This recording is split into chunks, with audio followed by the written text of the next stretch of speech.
भक्तों को राधे राधे। श्री हितम वंदे श्री राधा वल्लभ जयती। जय पिताजी की।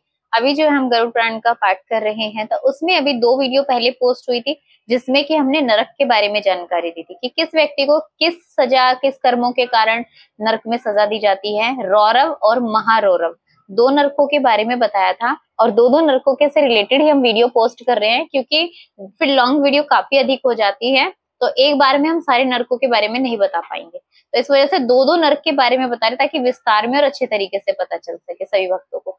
तो अभी अगला जो हम नरक हैं उसके बारे में बताती हूँ। श्री राधा वल्लभ लाल की जय हो। तीसरे नरक के बारे में जो है, तीसरा नरक है अतिशीत। अतिशीत नाम से पता चलता है, अति बहुत ज्यादा, शीत ठंडा, यानी कि बहुत ज्यादा ठंड वाला नरक है ये। यहाँ पर बताया है यह बहुत शीतल नरक है, और इसका योजन भी इस अतिशीत नरक का भी महारौरव नरक के समान ही है। यानी कि महारौरव नरक जो था हमारा 5000 योजन लंबा था, तो ये अतिशीत नरक भी 5000 योजन लंबा है। यहाँ पर बहुत ज्यादा अंधेरा रहता है, बहुत सारे कष्ट झेलने पड़ते हैं यहाँ पे जीवात्मा को। यमदूतों के द्वारा पापी जनों को यहाँ पर बांध कर लाया जाता है। वे एक दूसरे से आलिंगन कर रहा होते, ठंड के मारे चिपक रहे होते एक दूसरे से। जीवात्मा एक दूसरे से चिपक रही होती हैं, और भयंकर ठंड के कारण उनके दांतों में भी कटकटाहट होने लगती है। शरीर उनका ठंड से कांपने लगता है, और यहाँ पर उन्हें भूख प्यास भी बहुत अधिक ज्यादा लगती है। यानी कि जो अतिशीत नरक है वो पूर्णतः ठंडा है। पहले 2 नरकों में हमने जब पढ़ा था उसके बारे में, तो वो मतलब तपती हुई, दहकते हुए अंगारे थे उसमें दोनों में ही। और ये जो तीसरा नरक है ये जरूरत से ज्यादा ठंडा है, जहां पर दांत किटकिटा रहे हैं, मानव जो जीवात्मा है उसके दांत किटकिटा रहे हैं, आलिंगन कर रहे हैं, बोल नहीं पा रहे हैं, बचने की कोशिश कर रहे हैं, अपने पापों की क्षमा याचना कर रहे हैं यमदूतों से, लेकिन कोई क्षमा नहीं मिल रही उन्हें। आगे बताइए, यहाँ पर भूख प्यास बहुत ज्यादा लगती है। इसके साथ भी उन्हें अनेक अनेक कष्टों को झेलना पड़ता है वहां पर।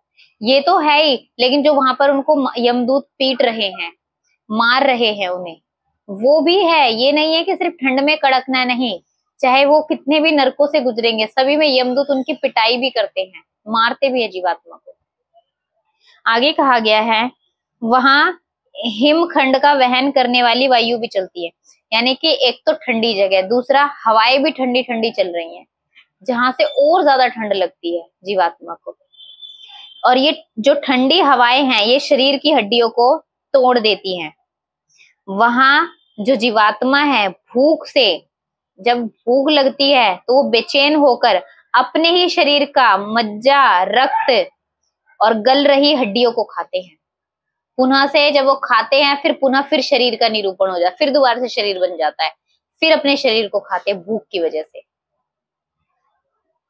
एक दूसरे को आलिंगन करते करते वो जीवात्मा इस रास्ते को पार करने की कोशिश करती है, अतिशीत नरक को। आगे बताया गया है इस नरक में उन्हें कष्ट झेलने के बाद फिर उन्हें चौथे नरक में जाना पड़ता है।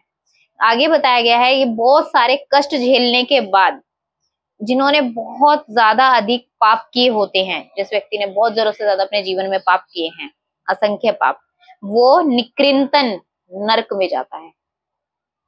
पहला रौरव नरक, दूसरा महारौरव नरक, तीसरा अतिशीत नरक, चौथा है निकृंतन नरक। हम चौथे नरक के बारे में अब जान रहे हैं। चौथे नरक में बताया है कि यहाँ पर कुंभकार के चक्र के समान चक्र चलते रहते हैं। कुम्हार जो यहाँ पर बर्तन बनाता तो उसके चक्र होते हैं ना, जिसमें वो गोल सा चक्र होता है, बर्तन की शेप दी जाती है, वो चलते रहते हैं दिन रात। वहां पर पापी जन को खड़ा किया जाता है उस चक्र के अंदर। उंगली में काल सूत्र उनके शरीर को पैर से लेकर और सिर तक पूरा छेद करते हैं यमदूत। चक्र के अंदर उन्हें खड़ा करेंगे, ना तो वो उससे बाहर निकल सकते हैं, और सिर से लेके पूरा पैर तक पूरे शरीर को छेद देते हैं। फिर उनका शरीर कट के टूट के फिर बिखर जाता है, फिर दोबारा से शरीर अपना शरीर रूप ले लेता है। यानी कि बार बार यहाँ पे बताया हुआ है कि सिरों भाग तक छेदा जाता है, फिर भी उनका प्राणांत नहीं होता, यानी कि उनके प्राणों का अंत नहीं होता है जीवात्मा का। इसमें शरीर के सैकड़ों भाग टूट टूट कर छिन्न भिन्न हो जाते हैं, यानी कि शरीर के बहुत सारे टुकड़े हो जाते हैं और वो पुनः इकट्ठे हो जाते हैं दोबारा से।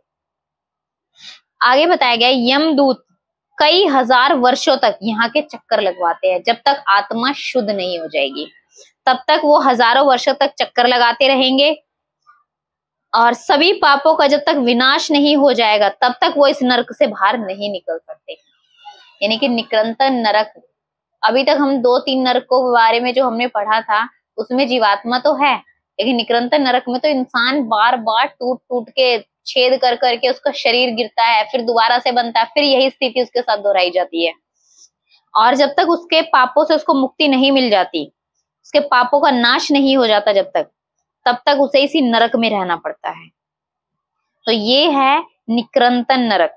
इसके बाद में जो हम अगले नरक के बारे में जानेंगे वो आएगा अप्रतिष्ठ नरक, जिसको आपको नेक्स्ट वीडियो में बताया जाएगा, क्योंकि अलग अलग हम नरकों के बारे में बता रहे हैं। अब मैं आपको ये दिखा देती हूँ थोड़ा सा। ये देखिए, ये ठंड से कांपती हुई जीवात्मा है जो एक दूसरे से आलिंगन कर रही है, ठंड से तड़प रही है। और ये देखिए, ये कुंभ के वो जो कुम्हार का चक्र होता है, ये चक्र है। और देखो कैसे जीवात्मा शरीर से उसमें छेदते हैं, फिर वो धरती पे उनका शरीर कट, देखो हाथ पड़ा हुआ है इधर, किसी का पैर पड़ा हुआ है, किसी का गला पड़ा हुआ है, ऐसे पूरे शरीर को छेदा जाता है। और फिर जीवात्मा को जो है ना, जब तक शुद्ध नहीं हो जाती तब तक इन नरकों में रहना पड़ता है। सभी को राधे राधे। श्री हितम वंदे श्री राधा वल्लभ जयती। जय पिताजी।